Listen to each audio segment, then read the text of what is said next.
There are men who seem to embody patience and self-control. They hold the door, listen without interrupting, always choose dialogue over shouting. Their upbringing taught them to treat their partner with respect, to avoid authoritarianism, to rely on calm communication. These men, often called gentle giants, take pride in never giving in to aggression. But sometimes, after just a few months in a particular relationship, an unexpected transformation takes place. The man who never raised his voice finds himself shouting. The man who once spoke with calm clarity suddenly answers with frustration and anger. The man who thought he represented balance discovers in himself a hardness he never imagined. Like Dr. Jekyll slowly becoming Mr. Hyde, the patient man turns into the angry man. How does this shift happen? It isn't a hidden nature suddenly emerging. It isn't some long-repressed rage breaking free. It is the result of a well-documented psychological mechanism, conditioning.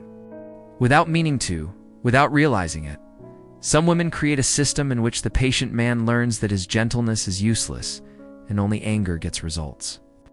Every relationship, whether the couple realizes it or not, becomes a laboratory. Words, silences, and reactions act as variables that either reinforce or weaken behaviors. When calm communication is consistently ignored, the man unconsciously learns that this approach doesn't work. When anger finally provokes a reaction, his brain records an implicit lesson. Respect fails, intensity succeeds. It usually begins with something small. A patient man notices a detail that bothers him: constant lateness, a dismissive remark in public, a unilateral decision, or behavior that borders on flirting with others. True to his values, he brings it up gently, shares his feelings, explains how he felt hurt or disregarded. His goal is not to dominate, but to communicate. And the response? Sometimes indifference. Sometimes minimization. You're overreacting. It's nothing. Sometimes even blame. If you're upset, it's because you're too sensitive. The message is clear. His calm words have no weight. He tries again, perhaps reframing his request, waiting for the right moment, choosing softer words. But the outcome is the same. Nothing changes. That's where the conditioning begins. Human brains are wired to notice what works. When a strategy fails repeatedly, the mind seeks alternatives. The patient man, still hoping to be heard, starts raising his tone slightly. Then more. Each time anger gets a reaction, even a small one, his brain reinforces the conclusion. Patience is worthless. Intensity works. This transformation doesn't happen overnight. It takes weeks, sometimes years, for the patient man to cross that line. During this time, he experiments with humor, affection, romance, carefully chosen timing. But when all of that fails, escalation becomes inevitable. Eventually, he discovers the key he dreaded. The raised voice, the sharp tone, the harsh words that finally make her respond. The tragedy is that he interprets this as a victory. He thinks she finally understood his need. But in truth, she isn't responding out of respect, she's reacting to the urgency created by his anger. Her attention is forced, not freely given. Both partners misinterpret the situation. He believes his anger revealed the importance of his feelings. She believes he's become unreasonable. Neither sees they are trapped in a psychological loop they never intended to create. This trap is made even crueler by society's judgment. The angry man is quickly labeled toxic, domineering, unsafe. Yet his story tells something different. He fought long to remain calm, but lived in an environment where only anger was rewarded. His respect was mistaken for weakness, his calmness treated as optional.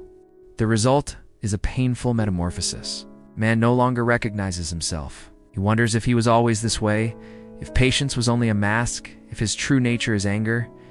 He asks, am I really an angry man, or did this relationship transform me?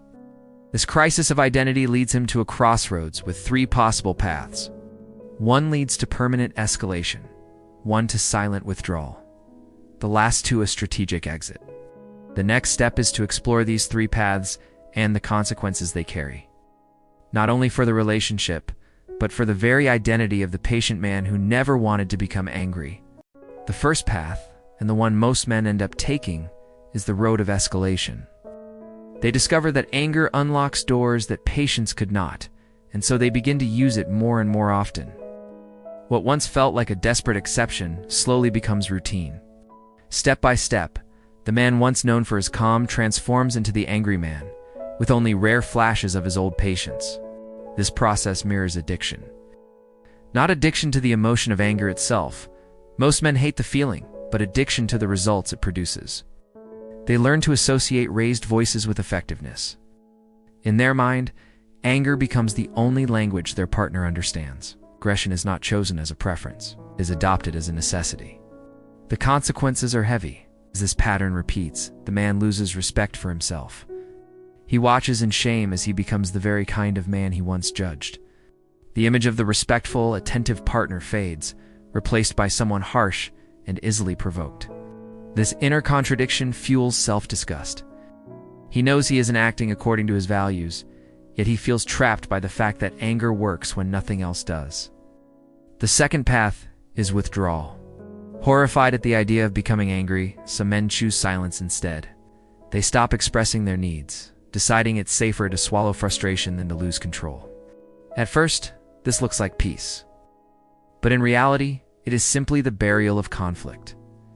These men stop setting boundaries. They stop asking for change. They become shadows in their own relationships, present in body, but absent in voice. Their needs go underground, but they don't disappear. They fester. This creates what psychologists call learned helplessness, the belief that nothing will change, that one's opinions have no value, that the best strategy is to endure quietly. The cost is enormous. Self-respect erodes, intimacy collapses, and resentment accumulates in silence. The third path is strategic exit. It is the hardest because it requires admitting that the relationship dynamic itself is toxic, regardless of intention. The men who choose this path recognize that staying means sacrificing their core identity.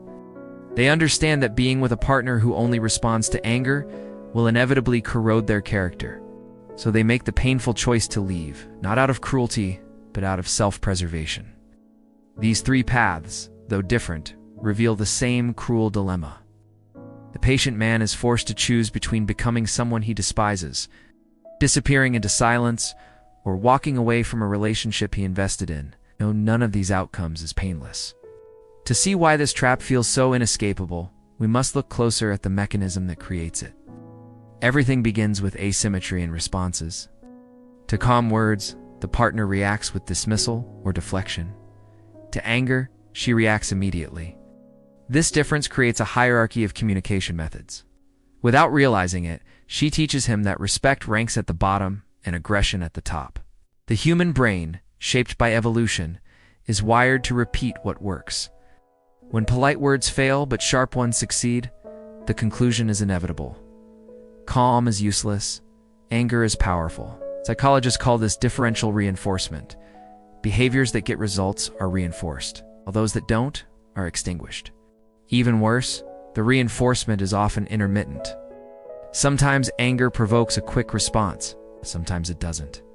This uncertainty is the most powerful form of conditioning.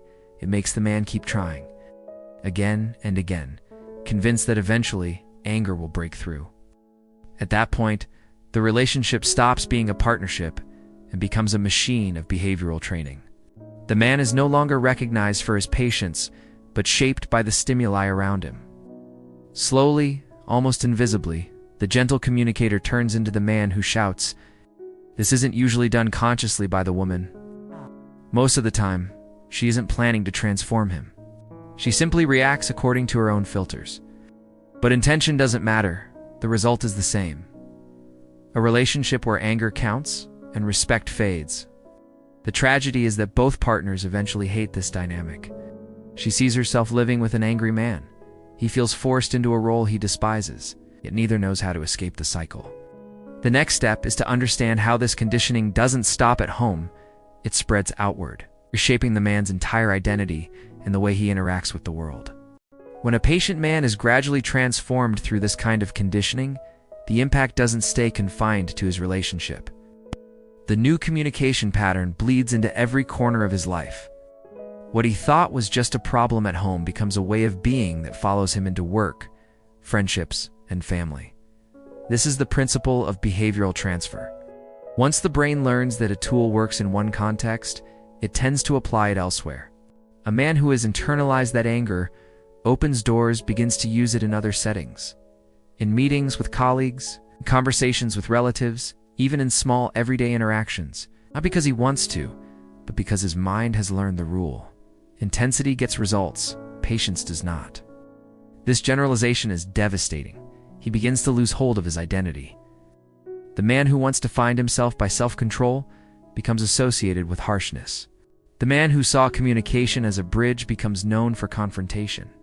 Each outburst reinforces a painful contradiction inside him. He despises what he is becoming, but he can't seem to stop. Psychologically, this creates a deep fracture. Self-esteem depends on coherence and living in line with one's values. When the gap between beliefs and actions grows too wide, shame takes root. The patient man starts telling himself, "I am a fraud. I thought I was patient, but maybe I was only pretending." Shame, unlike guilt, attacks the self, not just the behavior. And shame fuels more frustration, which makes anger come faster. Meanwhile, trust inside the couple erodes. The woman doesn't connect her own dismissals to his escalation. She simply sees him changing, becoming harsher, and concludes that his true personality is finally showing. In her eyes, patience was just a mask. He, on the other hand, believes she forced him into becoming someone he isn't. These two opposite readings make reconciliation nearly impossible. This disconnect feeds what could be called a respect recession. In a healthy relationship, calm words carry weight, but here only anger has purchasing power. To the man, patience becomes like worthless currency. Words said calmly are ignored, words said angrily pay for attention. He learns that only shouting is legal tender in this emotional economy. From her perspective, she begins to see him as unpredictable, even unstable. She doesn't realize that she contributed to shaping this pattern. In her mind, she is simply reacting to a man who suddenly became aggressive. Respect dissolves on both sides. Society then steps in with its harsh judgment. An angry man is quickly labeled toxic, unsafe, domineering. No one sees the months, even years, of failed attempts at calm communication. No one notices the conditioning process that drove him here. He is judged only by the visible outcome. The raised voice, and once branded, he feels even more trapped, further isolated in his shame. This double burden is crushing. Internally, he blames himself for betraying his values. Externally, he is judged as if he had always been this way. Some men respond by surrendering to the label. If I am already seen as the angry man, why bother fighting it? Others collapse inward, retreating into silence and despair. In both cases, the cost is the same. The patient man loses his original identity, either becomes the angry man in full, or he disappears into the shadows. Yet the cycle isn't unbreakable. The first step toward escape is clarity. He must realize that anger isn't his nature at S, a learned response shaped by his environment. Recognizing that difference is what allows him to take back control. The next part will examine the psychological levers in greater detail, showing how small ignored requests snowball into full-blown character erosion, and how patience, ironically, becomes the very weakness that leads to its own destruction. To understand why anger so easily becomes the default language in these relationships, we need to examine the cognitive mechanisms at play. The first lever is what can be called selective response syndrome. The partner doesn't deliberately ignore calm requests, she simply perceives them as non-urgent. When a man says softly, "I'd like us to be more careful with money," his tone signals that nothing critical is happening. Her brain registers the message, but files it alongside countless other inputs, to be dealt with later if at all. But when he says, "I'm sick of you spending without telling me," in a sharp, forceful tone, the signal changes completely. This time, her mind interprets urgency, even threat. She doesn't necessarily think the problem is more important, but the delivery makes it impossible to ignore. Calm sounds optional. Anger sounds urgent. The second lever is the illusion of urgency. Each time anger produces a response, both partners misinterpret what happened. The man thinks he finally chose the right words. The woman thinks he overreacted to something minor. Neither realizes the truth. The problem itself didn't change, only the tone did. Yet this illusion strengthens the cycle. He believes shouting is necessary. She believes he's unreasonable. A third mechanism makes the trap even stronger: differential reinforcement based on emotional intensity. Human psychology is built on reinforcement. Behaviors that work are repeated. Those that fail are abandoned. Over time, the man learns that calm requests have a near-zero success rate, while angry outbursts are rewarded. His brain, designed to favor efficiency, shifts him toward the method that works. The cruelest part is how slow and subtle this conditioning is. It doesn't happen overnight. Month 1, he makes a calm request, believes it was ignored by accident. Month 3, he tries again, with different words, different timing, but nothing changes. Month 6, he starts doubting his communication skills. Maybe he's not explaining himself clearly. Month 9, frustration grows, but he swears he won't be that guy who yells. Month 12, he snaps, raises his voice, and finally gets a result. At that moment, the conditioning is complete. His brain has learned. Anger works. This explains why patient men are often the most vulnerable. Their virtue turns against them. Because they persist so long in calm communication, they unknowingly give their partner dozens of chances to prove that patience doesn't matter. By the time they finally escalate, the lesson is deeply ingrained. Only anger has value. This creates a double illusion. The man thinks his anger succeeded because it conveyed how important the issue was. The woman thinks his anger proves he is naturally aggressive. Both are wrong. In reality, they are simply enacting a cycle neither fully sees. Over time, respect erodes on both sides. The man loses faith in his ability to solve problems through dialogue. The woman loses respect for a partner she now perceives as unstable. And together, they lose the foundation of any lasting relationship: the belief that calm, respectful words are worth listening to. At this stage, many couples cross an invisible line. Anger is no longer a last resort, it becomes the default operating system. The unspoken rule of the relationship becomes, if you want to be heard, you have to get angry. Once that belief takes root, every conversation risks becoming a contest of volume rather than a meeting of minds. The relationship stops being a partnership and becomes a battleground. The next step is to see how this dynamic doesn't just corrode communication, but slowly reshapes the man's entire sense of self, tearing down the values he once thought unshakable. When a patient man begins to rely on anger as his last resort, the consequences extend far beyond his romantic relationship. His self-image, his way of interacting with the world, and even his life trajectory are reshaped. Anger, once foreign to his identity, becomes a crutch. The more a crutch is used, the more it replaces natural movement. The first effect is a fractured self-image. For years, he saw himself as respectful, dignified, and in control. But when anger becomes his main tool, that image shatters. He looks at himself and feels unrecognizable. The patient man sees himself replaced by someone he despises, a harsh, reactive, aggressive figure.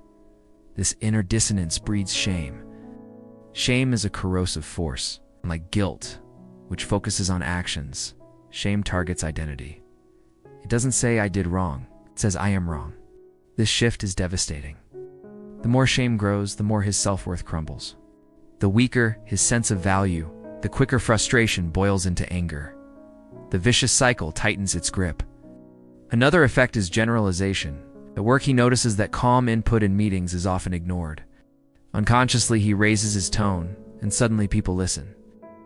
The lesson from his relationship spills into the workplace, later into friendships, eventually into family interactions, even with children. Without realizing it, his default communication style hardens everywhere.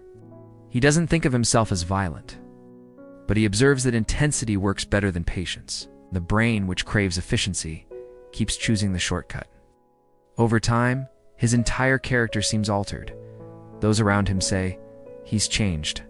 He's harsher now, and he confused wonders. Maybe I was always like this and just didn't know it. His belief is deeply destructive. He begins to doubt his very essence. Was his patience real, or just a mask? Was his respectfulness genuine, or was it hiding something darker? These questions erode his identity and create a quiet, existential crisis. Meanwhile, the couple itself mutates. The woman, now accustomed to outbursts, sees her partner differently. She doesn't connect her selective responses to his escalation. Instead, she interprets his behavior as proof that anger was always inside him. In her mind, his mask slipped. Her trust and respect wither. A destructive loop locks into place. The more he yells, the more she views him as an angry man. The more she views him this way, the less she listens to his calm words. The less his calm words are valued, the more he feels compelled to yell. The cycle becomes self-sustaining. At this stage, the man stands at a crossroads with three painful options. Path 1. Constant escalation, adopting anger as standard operating procedure, but losing his dignity in the process. Path 2. Retreat into silence, abandoning his needs entirely, becoming a ghost in his own relationship. Path 3. Strategic exit, walking away to preserve his identity, but paying the price of a lost bond. Each choice carries loss. Escalation costs him his self-respect. Retreat costs him his vitality. Exit costs him his relationship. The dilemma exposes the cruelty of this conditioning. It forces him to choose between three versions of pain. And yet some men do break the cycle. The key lies in awareness. They realize that anger is not their nature, but a learned response shaped by the environment. They see that they haven't changed, but have been conditioned into a pattern that betrays their values. Awareness becomes the first step toward freedom. Because once a mechanism is understood, it can be interrupted. The next part will explore how this prevention is possible, how both men and women can interrupt the cycle before patience is destroyed, and anger becomes the only surviving language. Breaking the cycle of conditioning begins with recognition. As long as the man believes he has become angry by nature, he remains trapped in shame. As long as the woman believes he was simply hiding his true self, she remains trapped in disappointment. The first step is awareness, realizing that it is not essence but environment that shaped this dynamic. For women, prevention means adjusting their responses. When a partner expresses a calm request, even if it seems minor, exaggerated, or inconvenient, it must be acknowledged. This doesn't mean always agreeing, but it does mean validating. I hear you. I understand that this matters to you. Let's talk about it. Such recognition prevents the hidden lesson that calm words are worthless. Without it, the conditioning toward escalation inevitably begins. For men, prevention requires boundaries early in the relationship, setting the frame clearly. I prefer solving problems through calm discussion. If this doesn't work for us, then we may not be compatible. This protects them from months of wasted effort and filters out dynamics that would erode their patience. Self-monitoring is equally crucial. A man must watch for the warning signs in himself. If he notices that his calm requests repeatedly fail, he must stop and ask, "Am I being trained to believe my patience has no value?" That question alone can interrupt the drift toward escalation. Yet the issue is larger than individual couples. It reflects a cultural paradox. On one hand, society demands that men be respectful, calm, non-aggressive. On the other hand, some relationship environments teach them through repeated reinforcement that only anger works. This double bind is unsustainable, forces patient men into a no-win choice, ignored if they remain calm, condemned if they become angry. Escaping this paradox requires redefining mutual respect.